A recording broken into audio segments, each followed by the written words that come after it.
நான் உன்கிட்ட ஒரு விஷயம் சொன்னல, ஞாபகம் இருக்கா? நான் ஒன்னு வேண்டிக்கிட்டு இருக்கேன், விளக்கேத்தணும்னு. நீ கூட வந்து விளக்கேத்துனியே. ஆமாம்மா. அது என்னன்னு இப்ப சொல்றேன். நம்ம பரத்வாஜ் சாமிகள் ஜாதகப்படி திருவுக்கு கல்யாணம் ஆயிடுச்சு, அந்த பொண்ணு எங்கேயோ பரிகார பூஜை பண்ணிட்டு இருப்பான்னு சொன்னாருல்ல, அது உனக்கு ஞாபகம் இருக்கா? ஞாபகம் இருக்கு. அப்படி உண்மையிலேயே ஒரு பொண்ணு இருந்தா அவளை என் கண்ணுல காட்டுனுதான் நான் வேண்டிக்கிட்டேன். அதுக்குதான் வடிவுடையம்மன் கோவில்ல விளக்கு போட்டேன், உன்னையும் விளக்கேத்த சொன்னேன்.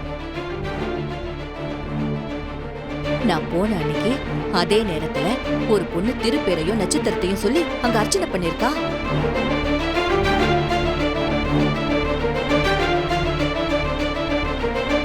அத அந்த கோவில் குருக்கள் என்கிட்ட சொன்னாரு.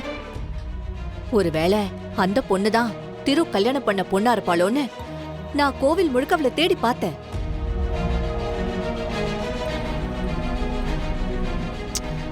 ஆனா ஏதோ என் நேரம் அவளை கண்டுபிடிக்கவே முடியல.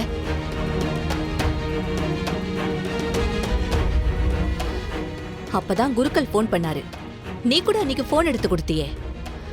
அப்ப அவரு சொன்னாரு, அந்த பொண்ணு அந்த கோவில் திருக்கல்யாணத்துக்கு கண்டிப்பா வருவா, அப்ப வந்தா அவளை நீங்க கண்டிப்பா பாத்துடலான்னு சொன்னாரு. ஆனா அன்னைக்கு அந்த கோயில்ல ஒரே கூட்டம். அப்பவும் என்னால அவளை கண்டுபிடிக்கவே முடியல. ஆனா குருக்கள் சொன்னாரு, அந்த பொண்ணு அந்த கோவில்ல தான் இருக்கான்னு. நானும் எவ்வளவோ தேடினேன். அந்த பொண்ணு என்னடான்னா இந்த கொலுசை தொலைச்சிட்டு தேடிக்கிட்டே இருந்திருக்கா.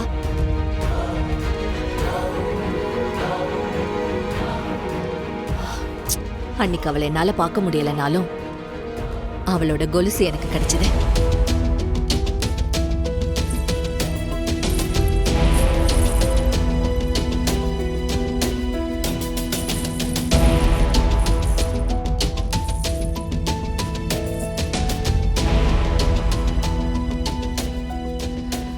அதனாலதான் சொன்னேன், இது சாதாரண கொலுசு இல்ல, பொக்கிஷோன்னு. ஆமா மகா, இந்த ஒத்த கொலுசை வச்சு அந்த பொண்ணு யாருன்னு எப்படியாவது நான் கண்டுபிடிச்சிருவேன்.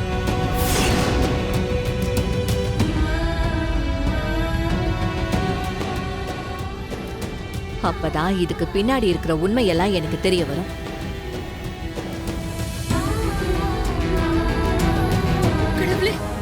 இது என்ன புது பிரச்சனை? எனக்கே தெரியாம என்னெல்லாமோ நடந்திருக்கு. குருக்கள் மட்டும் அம்பிகா அம்மா கண்ணுல என்ன காட்டி இருந்தா என்ன ஆயிருக்கும்? திவ்யாக்காக்கும் அவருக்குமான கல்யாணம் நின்னு போயிருக்குமே. நினைச்சாலே நெஞ்ச வெடிச்சிரும் போல இருக்கு.